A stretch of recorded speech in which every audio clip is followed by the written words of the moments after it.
Welcome back. It's your commish and your co-commish giving you some Spittoons television. We're going to jump right into it. We're 4 weeks into the season now. Still got no power ranks from the Pappy nor the drunk ranks, but you got your favorite commish, co-commish ranks coming up. And we're just going to do a collective. This is kind of like, this is what we agree on. You got Lil Chubb at 1. Who would have seen that coming? Savage Dab at number 2. A little shaky on that one, but he outright won. J Molly, A Rojas, Cool Kid, and Cool Arrow. Nothing too crazy here. Unfortunately, some people ended up losing some valuable players that they might have been knocked out of these power rankings.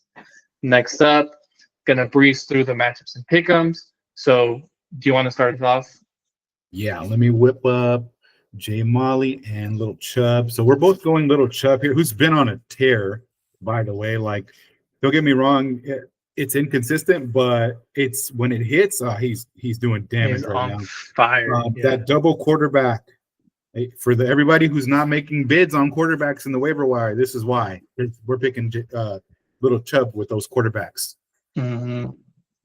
Next up, Culero A Rojas. Tony, what's up? 1-3. It's difficult to choose who's gonna win this one, but you got to give it to Culero, man. Saquon, JT. Your big thing of hope right now is Jamar Chase just hasn't been producing, but I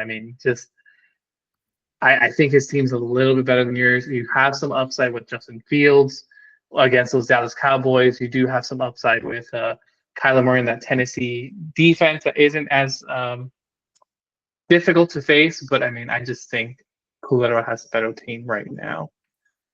Next up, we got Drunk Rick over Diego, which again right now, I'm going to be a broken record, but again, the quarterback position, he's going to have Tua, and Tua is going to go against a pretty bad Carolina defense. Carolina generating the fewest amount of pressures per blitz, which is insane. So he's going to be back there throwing, not to Tyreek, but he's still going to be back there throwing, and I think that's going to give him the edge over Diego this week. Diego, he just has to make sure he makes that lineup adjustment because he's got Tua on his bench right now. Next up, Mescal Travis. This one is going to be interesting. I think the odds are 51-49, but we're going with Travis, and really I think it comes down to that wide receiver play and that running back depth and the QB play as well.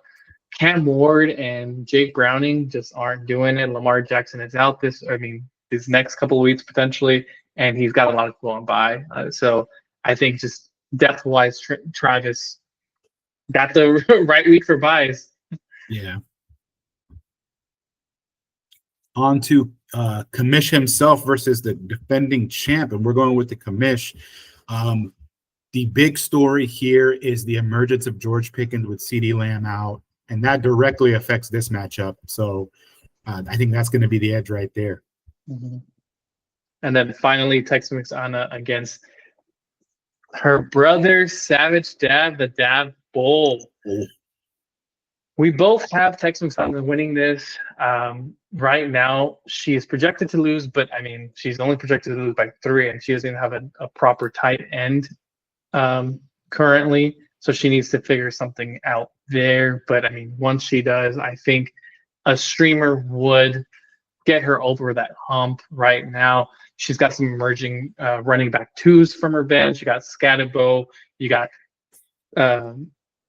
Hampton, you got Tuba. I just think her depth is helping her out there.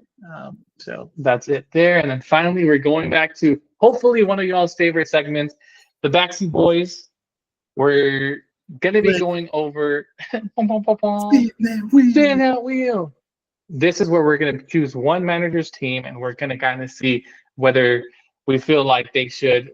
Congrats, Diego. Whoa. We're going to go over one manager's team, and we're really going to go in depth on it and see whether, hey, should you be contending or rebuilding? Should you be trading for or trading away, and seeing who your potential trade partners might be. I think we briefly touched on Diego's team already, especially as a potential trade target for some other managers. But let's dive right in. I mean, immediately gonna open up his roster. Oh, I got a trade offer. I didn't even see that. I can't wait to look back at that. Oh shoot! Actually, speaking of trades, I mean, Diego's already been making that move. I mean, the trade. I don't know if you saw that. This hot off the presses, the trade that went between Diego and Savage. Diego ended up giving away Jordan Addison and Rashee Rice for DK Metcalf and Jordan Love. I definitely know Savage has been sending that trade away, or sending that trade out for other people. And shit, Diego bit. He ended up giving 2 unknown pieces for someone that's fairly steady and hopefully might help him out. Right now, looking at his QBs, we're seeing Drake May and Jordan Love. He definitely upgraded at that quarterback's position. Right now, Jordan Love has been, he's coming off of a 25-point game. He's going to be on bye this week, so Diego won't be able to use him. But after that, he faces Cincinnati, Arizona, Pittsburgh, Carolina. Fairly easy defenses right now. Pittsburgh isn't where it's at, so that's some good value there if Jordan Love continues that streak. Drake May, up and coming QB. I think he's been doing really well, especially those runs that he's been getting in. I do like top 3 in points per game, if I'm not mistaken. So he's going off. He's been solid. So I like that he upgraded at that QB position. That trade honestly makes me switch my perspective on him, because coming into this, I would have been like, let's talk about how he needs to sell. And now that he's got a second quarterback, I'm like, nah, I don't know. He might need to go in. Yeah, some teams in our league, I think half of our league doesn't really even have a solid QB2. So getting that Jordan Love pickup was really nice. Now running backs, Breece Hall, Travis Etienne, Tajay Spears, who I think is coming back this week, if not next week. And he could potentially be the running back, coming back to his running back 1 duties, or 1A, 1B. Caleb Johnson really isn't doing much for him there. But right now, he's heavily relying on Travis Etienne being the truth, coming back to his workhorse running back abilities.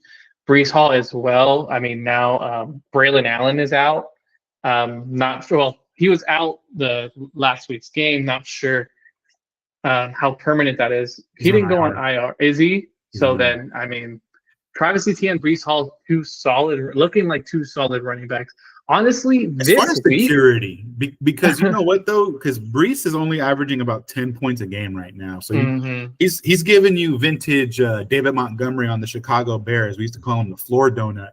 You knew you were gonna just get the 10. Yeah. That's all you knew. But heck, with the upgrade of just Jordan Love, with him having that upside, maybe you just need that good steady floor. So with the running backs and the QBs, he's looking like a contender to me right now. Yeah. And then you add on his wide receivers, Garrett Wilson. Man, he's been playing lights out for the Jets, even though the Jets themselves aren't doing too hot, I believe. Marvin Harrison Jr., Jalen Waddle. Waddle, another injury beneficiary here. You're talking about with Tyreek Hill being out. So, his wide receiver group looks a bit more impressive, especially with the addition of DK Metcalf, and he has Chris Godwin coming back. So Diego had some wide receivers, and he upgraded at necessary spots, or maybe downgraded slightly potentially on the wide receiver room, but you just don't know what Rashee Rice is going to be. And with that role and what the level of, the level of play wasn't an injury. You'd think he could still play as well. The question is just, do we think he's going to have the same role? Is there an emergence with Xavier Worthy happening where that volume might not be the same? We don't know. And I want to go back to that running back room. I'm like, if you can upgrade off of Breece Hall, I think now I would see that as a really push for contention, or even at tight end. I might have to send him Kittle and see what he says about that, because I think this guy needs to buy right now. I think Yeah, we're no, both like aligned. It's a good we win. 100% are. Is Diego turned his season around, and I think he is ready to be a contender. I think From an use auto some of draft them. team. Dude, that is crazy to me. What I'm what is in who would have what thought, is in the water dude? at Schlitterbahn? We need to have draft the Schlitterbahn. Legit, bro. Next draft is going to be at Schlitterbahn, but really, I Is it all think his picks? Diego's team, and I mean, he has. I think he gave away one pick for what was the trade that he made with? I think it was also Savage Jam. I think he gave away like a 11th or 12th or something. He upgraded a 14th to an 11th. Okay. So, Yes. so he has better than all his picks. Yeah, he has a little bit more than those picks. Yeah. So I think this is a simple one that Diego Go just into go in, man. Upgrade your running backs. Maybe trade away some of your wide receivers for potential like high upside running back, such as let me see who would be a potential this. trade target. Good. You know what? I'm gonna say high level. I implore you guys who want to win. This is not the time to be cheap. Go get players before you run out of options. Yeah. Because there's going to be at least 7 to 8 teams that think they're going to make the playoffs all the way through the season. If you have somebody who's willing to trade, overpay right now because you need the extra wins. I mean, this is not the time to be cheap. There's a rare window where you can buy guys and get almost full seasonal value out of them versus waiting until week 14 to trade for the guy. Because if I'm Diego and I've got these picks, I'm wheeling and dealing. I wish I had licking at my Boston chops for it. Yeah. Mm-hmm. Shoot, I mean, look at your team, right? Like, I think you're kind of selling Get here. H-Man. Yeah, look at that. You put H-Man on the trade block. You put, I mean, J Molly's contending, so I don't think he's going to do much there. Maybe look at Scadaboo, right? He might be lower. He's on the trade block. I mean, I'm just looking at people have put Travis. Come get James Cook. Like, there's guys to be had. You do Brees Hall plus pick for James Cook, Brees Hall plus pick for H-Man, and all of a sudden you're talking about a guy who went from auto draft to like front runner, and he's already collected he's already collected some easy wins. Like, and this league is so tight right now. That tight race of like last place is 2-2 right now, and you only have like a 2-game difference between first and last right now. So this league is wide open at the moment between 3rd and 9th. Everybody's 2-2. That is crazy. So, I know he's putting out feelers. I mean, just with his trade of Savage Dab, but I mean, whoever else is out there, just if you're looking at maybe potentially selling, maybe look at Diego's way because Diego might be in the market to buy. Yeah, and I mean, and any last words here, Tony? Yeah, that's an easy one. Yeah, I was like, yeah, I know. Last time we were on, we had to go back and forth. They're like, oh, what should we do? But this one, nah, man. With that trade, thank goodness that trade happened before we recorded because it made this real easy. Seriously. But man, I want to see it. I want to see a big trade happen. I want to see picks get thrown around. I think this is the time to strike before, before the market dries up because they're not everybody knows who their keepers are. I think everybody's willing to take shots. So like, versus week 14 is like, I'm not going to be able to trade HN because I know he's my keeper. Right now I'm like, I don't know. What if maybe I'll keep Bucky? I don't know. But anyways, that's it. That's it for me. All right. Well, that's a wrap, guys. Hope y'all enjoyed this segment again. I know I definitely am, which is why I'm kind of allocating some time to this segment, just because I feel like it'll give you guys, again, a view as to like what us commissions see on the board, and maybe we'll give you an idea of like, hey, maybe I should be dealing some players here and there. I know me and Kokamish here always are trying to emphasize trading. Trading is always open, right? It doesn't have to be like you win, I lose. It's see what can mutually benefit y'all. So just a heads up. Any final words before we close out? just like and subscribe. Thanks for the views, and hope you guys like the show. Sweet. Peace. Peace.